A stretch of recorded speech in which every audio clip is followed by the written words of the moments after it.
Support for Louisiana, the state we're in, is provided by... Every day, I go to work for Entergy. I know customers are counting on me. So Entergy is investing millions of dollars to keep the lights on and installing new technology to prevent outages before they happen.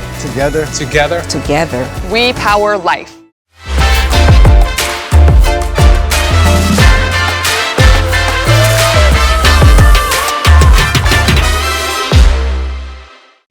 Additional support provided by the Fred B. and Ruth B. Ziegler Foundation and the Ziegler Art Museum located in Jennings City Hall. The museum focuses on emerging Louisiana artists and is an historical and cultural center for Southwest Louisiana. And the Foundation for Excellence in Louisiana Public Broadcasting, with support from viewers like you.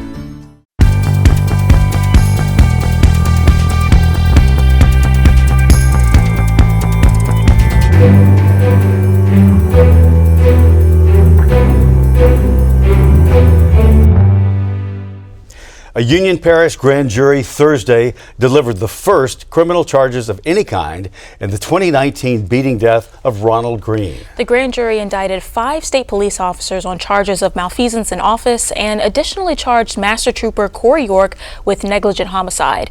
York is seen on the body camera footage dragging Green by his ankle shackles and forcing him into the dirt face down for 9 minutes. Deadly and destructive weather, the other big story of the week. Here's more on tornadoes that killed 3 people and left damage statewide. At least 21 tornadoes spun out of the skies, touching down across Louisiana in 24 hours. In the small Caddo Parish town of Keithville, a mother and son perished when a tornado destroyed their home. Dad was with us down there on the search and was, in fact, he's the first one I talked to when I first got here. And he reported them missing, and immediately we went and we couldn't even find the house that he was describing it with the address. Everything was gone. An hour and a half away in Formerville in Union Parish, a tornado leveled a neighborhood and injured 2 dozen. Jessica Torricelli, a news anchor at KNOE-TV in Monroe, tweeted these images of ruin. A grateful mother from Formerville was shaken but thankful to be alive. Thank God for everybody in our community are safe. And that's the most important thing. And I hope this brings us together. Because one thing about it, we need to come together. And we need, I like how we came together. And I think that's a blessing because it shows people. It shows you that people love you. It shows you that people care. Because we have to have a heart of love. To the south in New Iberia, people watched as this twister barreled across a highway. And as it gets slightly closer to this vantage point, winds and rain pick up rapidly. Blown out windows at the Iberia Medical Center, a reminder of the catastrophic damage to the much taller Capital One Bank in Lake Charles during Hurricane Laura. There was solid advance warnings forecasting trouble such as this, but St. Charles Parish to the southwest of New Orleans and still reeling from Hurricane Ida got slammed again, taking another life. There also were a couple of homes damaged in months. I'm not aware of any injuries that were reported there. If you look on the map, you'll see that this tornado literally followed a path right across Schoolhouse Road, jumped the river right into Muntz and damaged some homes there. At least one tornado struck the west bank of New Orleans, Gretna and Arabi, landing a blow to the same part of Arabi terrorized by a powerful tornado less than a year ago.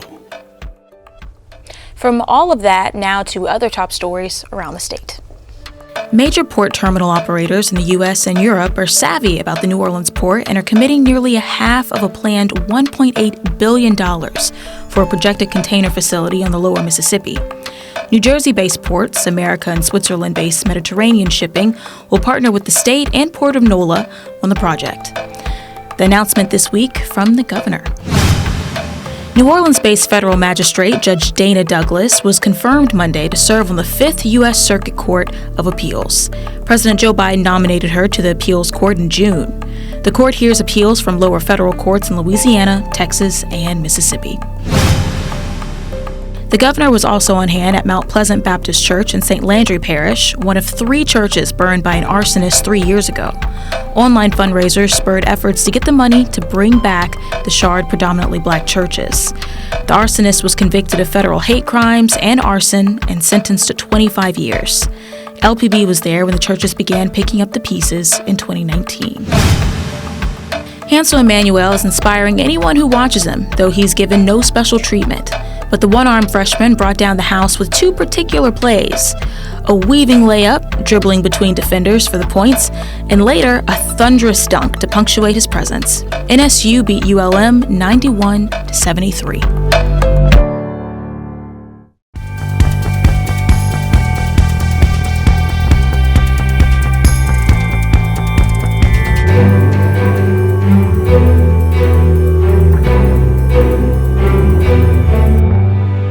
Louisiana is a place of diversity, culture, food, and a spirit that is unbreakable.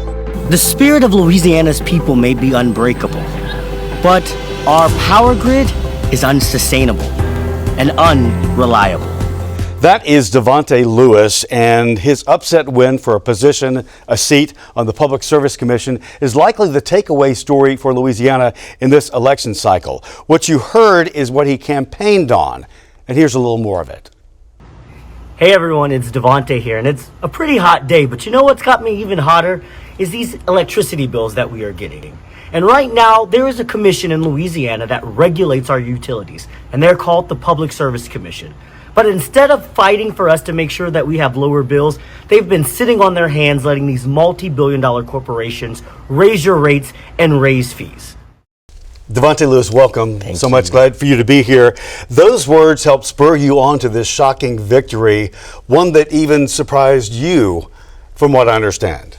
Yeah, absolutely. I mean, when we started this race, we were really talking about the people of Louisiana, the challenges they saw this summer with high skyrocketing utility bills, and then just the devastation that we were still recovering from with Hurricane Laura, Delta, and Ida. All of them, right? All of them. And so we really were focused on a people-powered grassroots campaign, and we wanted a great victory, but we didn't think we would get this big of a victory. 59% to 41% over Boissier, who had been there since 2005 and sort of a powerhouse family politically. But what we've ignored so far is the fact that the headlines are reading, first openly LGBTQ candidate wins election in Louisiana. So that's part of you also. Yeah, like we didn't shy away from who I am, but this issue and this campaign was about the people and about their issues. And so we wanted to showcase that our differences and our diversity only makes us stronger as a community when we all join forces together for the common good. Yeah, it does, doesn't it? Yes. I tell you what, you had a large, wide group of environmentalists, grassroots groups, big national money groups that pulled together for you. Was this like a perfect storm of things coming together at a time because of the high power bills, because of the grid that goes down after a hurricane all the time and then seems to be rebuilt the same way? Absolutely. I mean, I think this was a moment where we saw Louisianians were frustrated with the same old, same old. They wanted change. They wanted people who are committed to their issues and not to the people in power's issues. And so I think we saw a moment of people really wanting to be engaged because they wanted something different. And we really tried to tap into that anger, that frustration, and make sure that people weren't apathetic, but they actually got out to vote, because if we vote, we can make a change. And the PSC is not a group that people, it's not comes to mind first. Right. It's not typically controversial. There may be a reason for that. However, you sort of called Boissier on his record, to defend his record. And what kind of response did you get as the campaign went on? I mean, I don't think we saw a real response. And I think that was part of what propelled us to such a strong victory, was that we were very clear on where we could have been stronger. Now, it is the fact that he was a Democrat, I am a Democrat. We would still be in the minority of the PSC, but that doesn't mean you can't still be a strong advocate for your community. And I think what we were highlighting is we really needed someone who represents District 3 to be a very vocal and visible advocate for the things that our community needs. And that sounds like something that Craig Green, Dr. Craig Green, who's also a PSC member, told me a couple of months ago when I interviewed him that it was time for the Public Service Commission to dictate what we need to the power companies, not what you'll give us. Right. And what we'll live with. Right. I mean, I think this is the beauty of the Public Service Commission is these are issues that are not partisan. I think Democrats and Republicans alike want lower power bills. No one loves suddenly going from $150 to $300 right. a month. No Democrat, no Republican doesn't want their power randomly going out on the day. And so what I think you're Right. going to be able to see is that I'm going to be very aggressive in working with my colleagues, both the other Democratic member, Foster Campbell, and the Republican members, because we know these issues are important to Louisiana, and it's about making sure that we center them and not corporations, and that's not a partisan issue. Right, and I've talked to Foster, interviewed him many times. He's also someone who doesn't like to go along for the ride. He seems to want to stir up things, which is the point here. But is it a point that you think will ultimately have merit? Can there be the PSC actually dictating, here's what we need, and let's make it happen? Absolutely. I mean, I think what we're seeing in this election is a sign of the vast frustration that Louisianians have. Yeah. And I think it's going to be incumbent upon the five of us now to make sure that we are doing everything in our power to bring the services to the people of Louisiana. And so I think this is going to be a moment where we see that engagement. I'm hoping that the community starts to play a role in the PSC coming to our meetings. I'm going to be very active and ensuring they know our meetings and what's on the agenda item. But it's also a sign to the companies that it's time for you to start making the investments in people and not worrying so much about your profits. Well, it's sort of interesting because it is, as I mentioned, the perfect storm type of thing that has come together at this time for this to happen and for this commission to suddenly have a much bigger stature in the minds of the public than you had perhaps before. And congratulations on your victory and for talking to us. Thank you so much. Good to see you. Good to see you.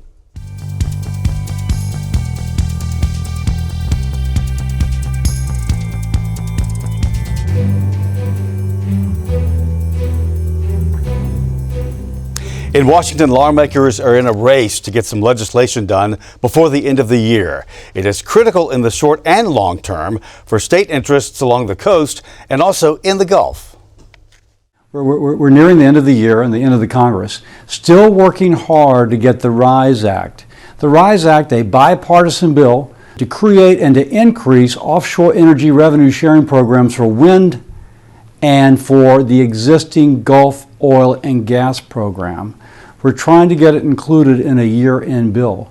I recall it unanimously passed through the Committee on Energy and Natural Resources earlier this year. Why it's important? It could bring conservatively up to $1.9 billion to Louisiana over 10 years to help restore our coastline, which has been battered by storm after storm. Currently, Gulf of Mexico energy royalties are shared by the Gulf energy producing states, Louisiana getting the largest share, with also the U.S. Treasury and the Land Water Conservation Fund getting additional dollars. So in Louisiana, by our state constitution, we use it for conservation and restoring our coastline. But we've got this deal for offshore oil and gas, but so far offshore wind revenue is excluded.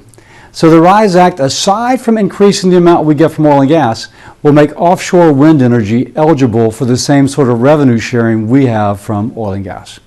And whoever gets the money, just like Louisiana, we would hope to help build resiliency for coastlines and to protect coastal communities. Now, to say this has widespread support from Louisiana is an understatement. Whether it's local officials, state business organizations, environmental groups, it's a real coming together of those folks. And we're trying to get it through at the end. It's got bipartisan support. It's good policy. We're trying to include it in the end of the year package. As you can tell, it's top of mind, which is why I spend so much time on it.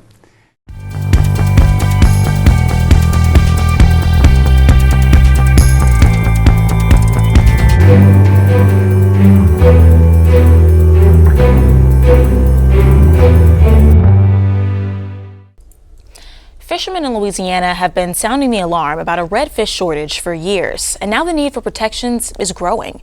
Here to talk about the fish and their numbers is Patrick Banks with the Louisiana Department of Wildlife and Fisheries. Thank you so much for joining us. Well, thank you for having me. So first, let's get to the bottom of this. What's causing a shortage with the redfish, and how long has this been going on?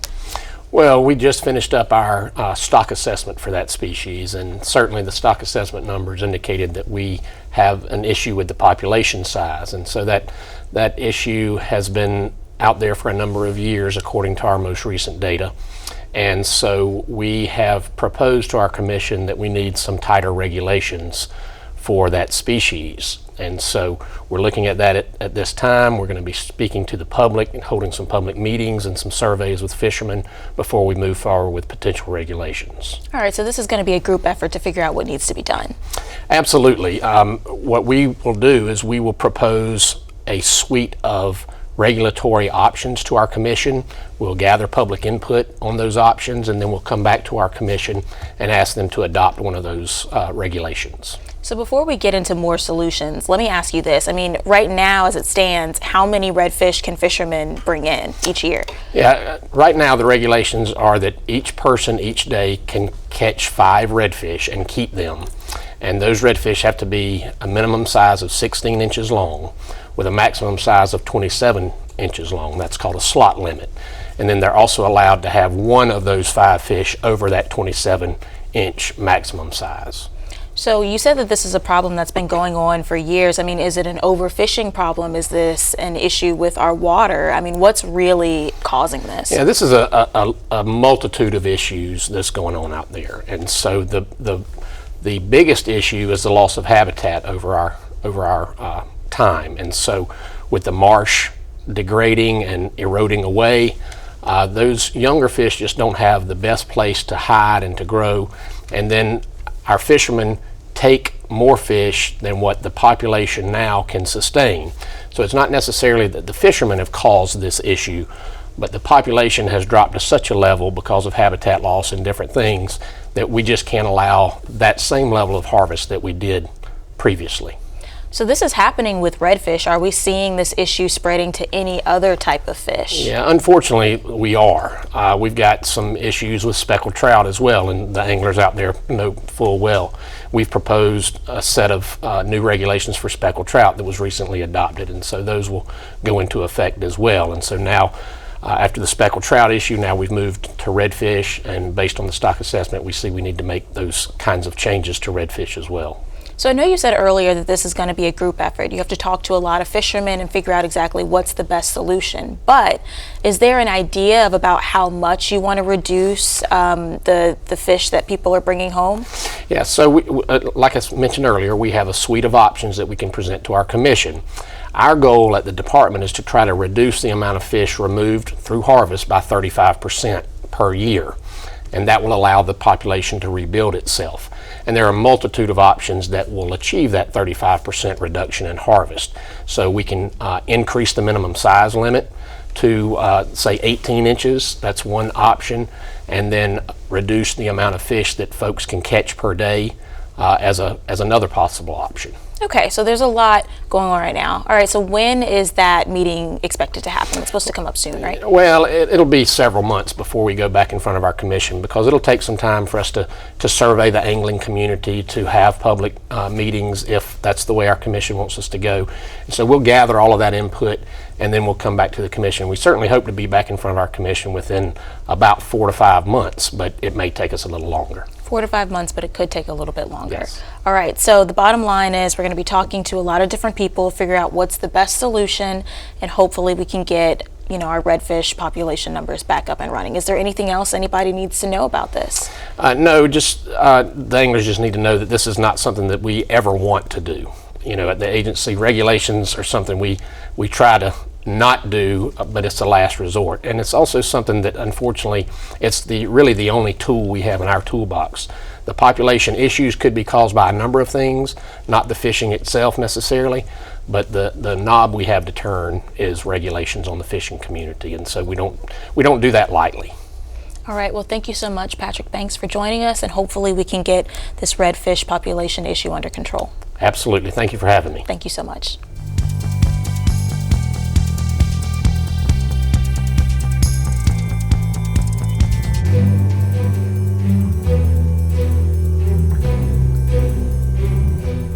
More than a year has passed since Hurricane Ida pummeled Louisiana's coast, especially in areas in Lower Terrebonne and Lafourche.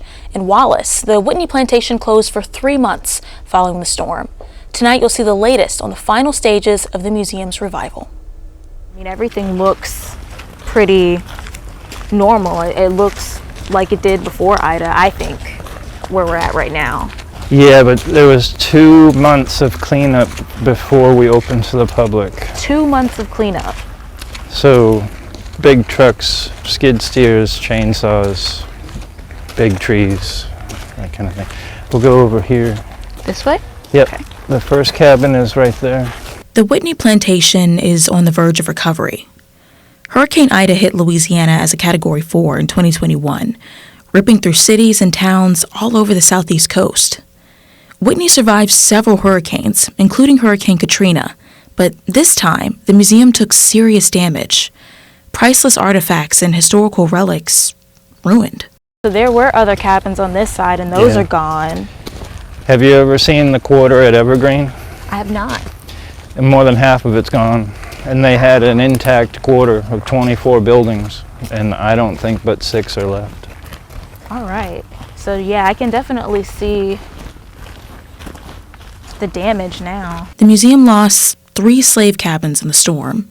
2 were severely damaged. This roof twisted and was thrown into that canal, and it actually took out 2 of those cane carts that at the time were full of water. So we're talking about a pretty heavy thing that was just pushed over. Wow. So this roof has been redone, the structure's been plumbed. We'll have this open by spring to the public. But the damage that was the most notable is the first thing visitors see during the tour. The Antioch Baptist Church, built by former slaves in 1870 and nearly destroyed in 2021. Eiley Johnson has worked here for 7 years. To him, the storm just compounded issues already put in place by the pandemic. I think pandemic was very uncertain for everybody. You know, if they were going to ever have a job at that place again, if it's going to open back up. And then we open back up, we're open a few months, and we get hit by Ida, and we're closed for another 3 months. I've never seen a storm just get on top of you and just sit on top of you for so long. And of course, that's what led to so much damage. And so I didn't expect Ida to do what she did. It was amazing to see it. You know, you go outside the next day and see all of the damage. The roof on the church took most of the damage. Strong winds knocked everything off the ceiling and walls. Blokker says sheetrock was also taken off. So any artwork on the walls, the statues, were all hit by that as it came down. All the pews have been cleaned a little bit here, but it was a filthy mess. You didn't want to walk across it. So it took the better part of 2 weeks to shovel it all out. Another 2 weeks to take down what was left. So where are you now with renovations? I mean, what's next? Ooh, I have a lot. All the buildings have been stabilized. My main goal is our 2 original slave cabins. They are in very poor shape when I came to work here, so my intent is to have them fully restored in the next year, if possible. From there, I have 2 other slave cabins or sharecroppers cabins, depending on their age. They were moved here at some time. Those 2 are stabilized and ready for renovation and interpretation. We have new executive offices coming in. That's another renovation. In the next year or 2, we'd like to add the overseer's house to the tour. It's part of the tour, but you're not able to enter the building. Right. So we'd like to interpret that space and tell part of that story there. The restoration process has been slow and steady. The roof of the church was completely removed. New sheetrock was added. And if you look at the building now, it's almost like it was before. One thing I did notice was the statues. They're usually, I think they were lined up the middle of the aisle. You would see some of them near the pews, but I'm not seeing them right now. Are the statues okay? About half of them have been severely damaged, missing limbs and things like that. So we have them in storage, and we're trying to contact the artist now. We'd love to have him come down, and I have a studio ready for him whenever he can to possibly restore some of these pieces. It's been an emotional roller coaster trying to preserve this place, but Blokker says there was never any doubt in his mind that the job would get done. The subject was just too important. We constantly have a community that comes here to the museum and remembers these places. We have staff who know some of these buildings because their parents lived in those buildings. They remember staying in that building as a child before it was moved here. We have visitors to the museum that see pictures on the wall and say, that's my grandfather. So it makes it important to have these people coming to visit be able to maintain this building and have their children and grandchildren visit. I would say once a week we have an encounter here like that. So for me, this is a campus. Everyone comes here to learn. Some people come here as a pilgrimage. So to be a part of that, that's how I see things, how important it is. Like Blokker said, big plans are in store for the museum, opening new exhibits, bringing in more history to an already culturally significant experience. He says these renovations are just the beginning. That is good news for the Whitney. Hey everyone, that's our show for this week. Remember, you can watch anything LPB anytime, wherever you are, with our LPB PBS app. You can catch LPB news and public affairs shows, as well as other Louisiana programs you've come to enjoy over the years. And please like us on Facebook, Twitter, TikTok, and Instagram. For everyone at Louisiana Public Broadcasting, I'm Andre Moreau. And I'm Kara St. Cyr. Until next time, that's the state we're in.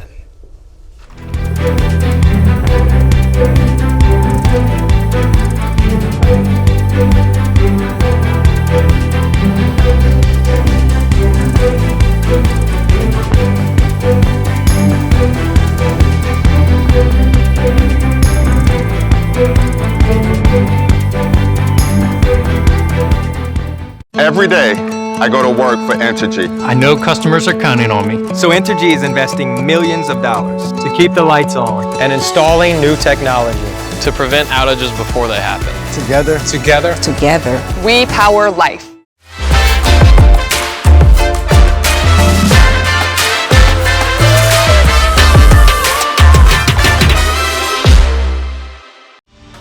Additional support provided by the Fred B. and Ruth B. Ziegler Foundation and the Ziegler Art Museum located in Jennings City Hall. The museum focuses on emerging Louisiana artists and is an historical and cultural center for Southwest Louisiana.